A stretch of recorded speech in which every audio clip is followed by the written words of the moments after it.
Another video here. This is going to be college football related. I did do a boxing video, so if you guys are into boxing, make sure to watch my last video talking about Jaron Boots Ennis's big win and Virgil Ortiz's unfortunate news of him having to pull out of the fight against Emilio Stillionis a couple of days before the fight was supposed to be scheduled to even fight.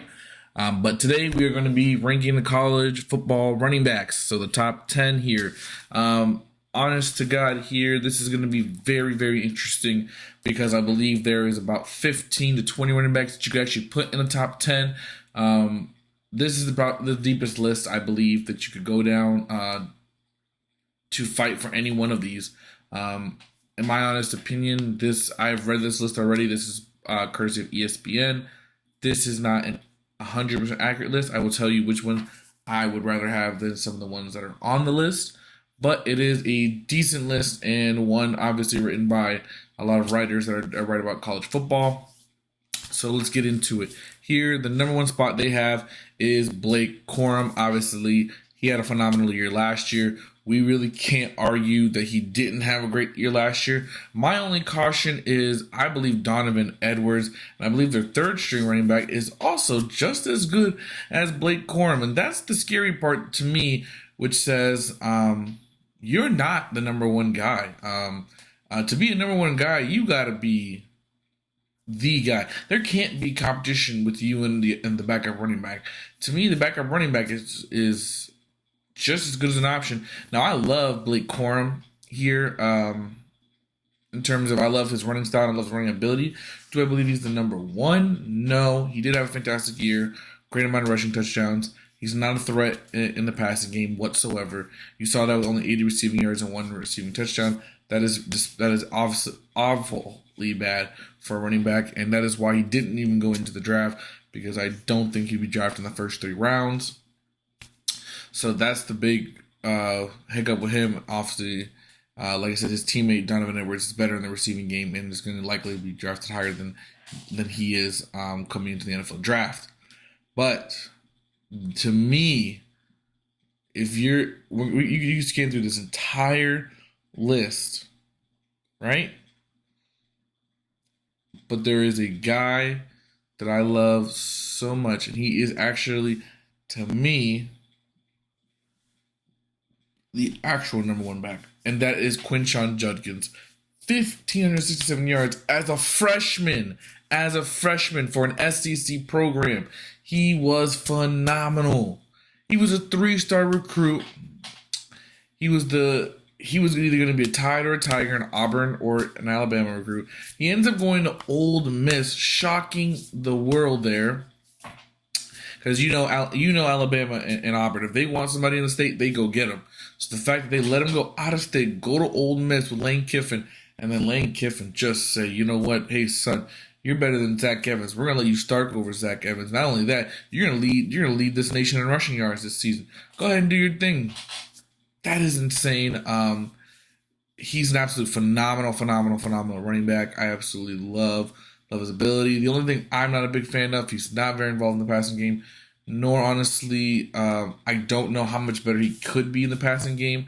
That's something that we're going to have to find out here his sophomore year. He's not even close to being eligible for the NFL draft, and I think that is insane, in my opinion, and shows for sure why he definitely deserves, to my opinion, to be the number one back over Blake Corum. Raheem Sanders, another great running back, nicknamed obviously the Rocket. He's absolutely tremendously in the passing game and in the rushing game.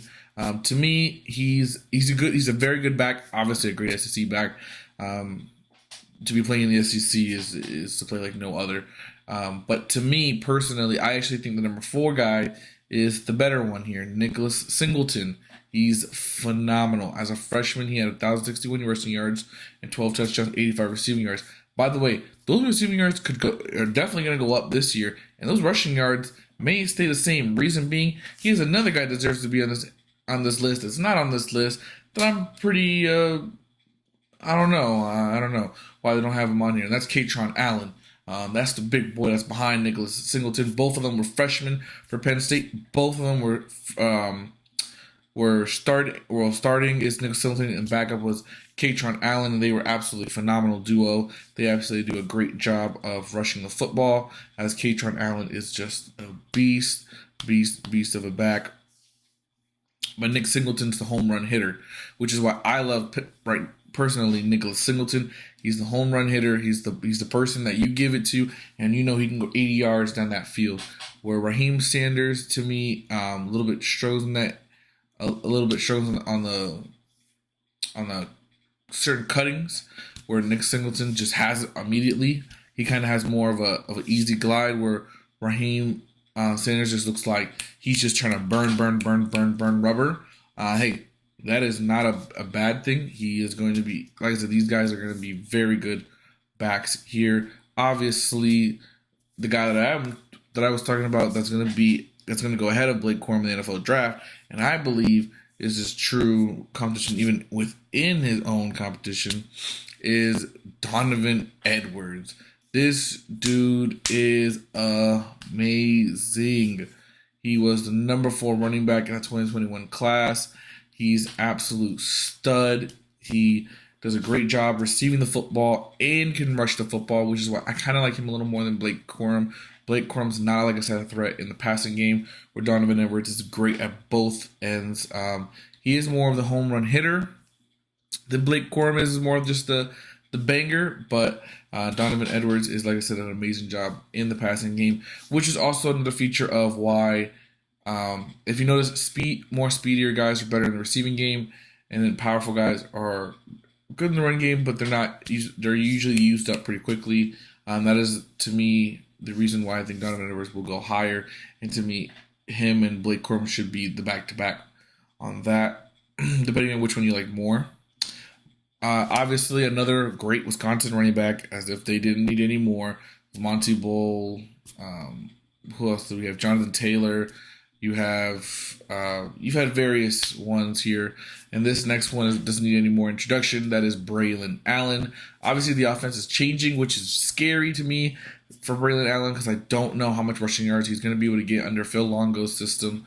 With Luke Fickell being the head coach, they're switching to air raid from their power run that they previously were doing.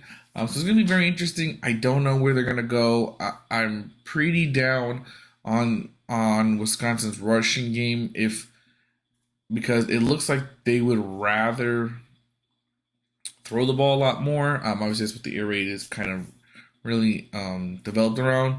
I believe Braylon Allen should 10,000% be the focal point of this offense.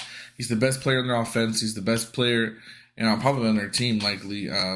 If you go by their talent perspective and where they're going to be drafted in the draft, he's absolute stud. I love him a lot. I think he's another great Wisconsin running back that deserves to be handed the ball a lot.